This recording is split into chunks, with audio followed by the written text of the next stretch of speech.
versed.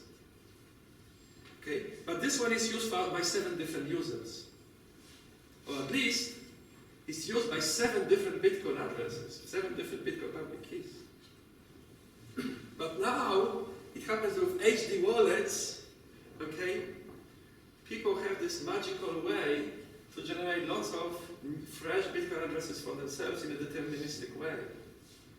Okay, so it's quite likely that it's used by the same application and by the same user, maybe. But we don't see it anymore immediately due to the usage of HD wallets.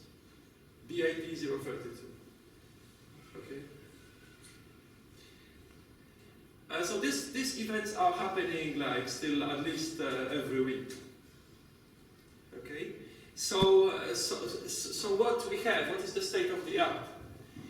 Well, so the classical but randoms attacks we have seen concern only very few Bitcoin accounts, and only some very lucky holders of Bitcoins can actually steal other people's Bitcoins. This is like for the half of them. Another half of them, unhappily, everybody could steal them if they were fast enough, because nowadays it's like a race condition. Okay. And so far, only a few hundred accounts in the whole Bitcoin history are really affected by this problem. So now I'm going to show you that a much larger number of accounts are affected by these problems. And this is something which extremely few people have realized, that this is actually already true in many. Okay? So these are the advanced attacks, which we have for the first time described in October 2014. And the paper can be found on ePrint, and the number is 2014 848. You can very easily find the paper on the internet. It's a draft, it's not the final version, and it does not contain everything that we know about this topic. We know a bit more. Okay? So there are some interesting attacks. So the really scary attacks are such that under certain conditions, all Bitcoins in cold storage, or all Bitcoins in some security domain, like inside a bank, inside some Bitcoin exchange, can be stolen for everybody, for every account. Even for people who do not use bad randoms, even for people who use good randoms. Okay? So this is the kind of the attacks that we have proposed. Okay? So millions of accounts are potentially affected by these new attacks. Okay, so here is the first page of the paper. You can find it on the internet. Okay, so there are combination attacks. It's when you use HD wallets and when bad random events happen. Okay, what do you get? You get a whole range of very interesting attacks. It's not like one new attack. There are lots of very interesting attacks. So I will tell you, before explaining a few more particulars, I will tell you a little bit about Bitcoin wallets. So, you know, Bitcoin wallet stored on a PC, like private key stored on a PC, on a mobile phone, it's maybe not very secure.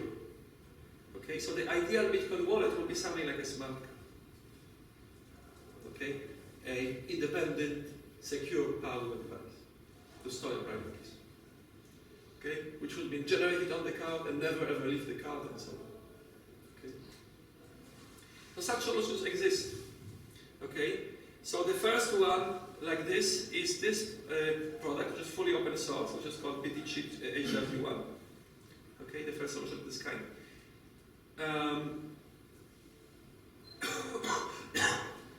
Which is a product in which the main functionality is to store your private keys securely inside this smart card. Okay, obviously it also can export public key, which is absolutely necessary, and it can also do the signature, which is also absolutely necessary. Otherwise, if you use another device to complete the signature, it cannot be very secure. Okay, so that's the minimum requirement for this sort of Bitcoin smart card. Okay, so now there's a new version which has been built more or less on the top of this product, on the same chip, which is called Ledger, produced by very nice people in France, who basically took it to the next level, implemented more of the Bitcoin protocol inside, and they have now their own operating system. Okay, so they are no longer slaves of certain things which they had to do here. They now have full autonomy to make it as secure as they want. You mean they have a modified Linux or something? No, it's not Linux. What is it? It's a proprietary version of a smart card operating system. Oh, It's not in Linux. Java or something? Sorry? In Java? You know, Java card Yeah. is a part of this ecosystem, but it's a tiny, tiny part. Okay. So we are talking about an independent device with its own operating system. When I work for the French industry, I have signed my my agreement, job contract. It was written there that I must protect our French operating systems. It was the most important thing in my job contract when I worked for the French market industry. Okay, and in particular, the contract said that if I wanted to work for the competition, I cannot reveal anything about the operating systems. Okay, so the French industry was very, very paranoid about the operating systems, especially at the time, many years ago. Okay, yes. Is it possible to extract a private key from one of those hardware? I assume it's connected through USB. Yes. Right. So is it possible to extract a private key, or is it? No. I mean, it's not easy. It's a banking smart card. It's built. I think I had it somewhere here. It's built on the same chip in which, like a traditional bank card that most people use, is built, which is certified, protected against advanced attacks, evaluated by hacker labs. It's a product in which, I don't know how much, but probably at least 100 million euros were spent on R&D and patents and defensive technology. So is it? So it's not a product which was just developed for Bitcoin, okay? It's implemented on the same chip which banks use for their bank cards. It's pretty robust. So is it I assume that it's also then protected against malicious USB firmware. Of course, it is, and it is protected against each other attacks. More important. Okay, we don't care about malicious USB firmware. I mean, not a, okay, it doesn't do much. Okay. So this product is still not ideal because if you look at Trezor, which by the way were also promoted by our mysterious thief. Okay, Trezor has a screen, so you can see on the screen to whom you are sending the money, and you can confirm the transaction by pressing the button. Okay, so Trezor is potentially better than the Bitcoin smart card, but it's also bigger and more costly. Okay. So with Trezor, you know to whom you send the money. Okay, but is Trezor protected against side-channel attacks? Is it a certified chip in which the best hackers on this planet are actually, trying to break it, and if it costs more than $25,000 per cup, then actually they give up and say, actually, this is a secure product? The answer is no. Trezor has a screen and a button, but it's a part of an industry that doesn't have any experience whatsoever in secure development, as far as I know. Okay, so I would still trust the French startup to be hundreds of times more secure than Trezor with respect to side-channel attacks, and I would expect that an idiot can break Trezor with an oscilloscope at home after following a short course, which actually is delivered for money in Paris for 1,000 euros in one French engineering schools. They will teach you how to do a side-channel attack. Okay? So I expect Trezor to be very, very highly insecure. Okay? But maybe next version will be more secure. So it also doesn't matter if the Trezor's firmware is digitally signed by... No, it doesn't matter. It has nothing to do. Okay? It's just that many people just never ever tried to do a correct, secure implementation of a digital signature scheme which requires protection against such attacks. Okay? So it is costly, and and you have to be born in this industry to really pay attention to it. So many people just don't. Okay. So I would expect. I don't expect Treasure to be very secure at this moment. I think they need to work more on security. Okay, but it's not broken. There isn't an attack which has been publicly demonstrated.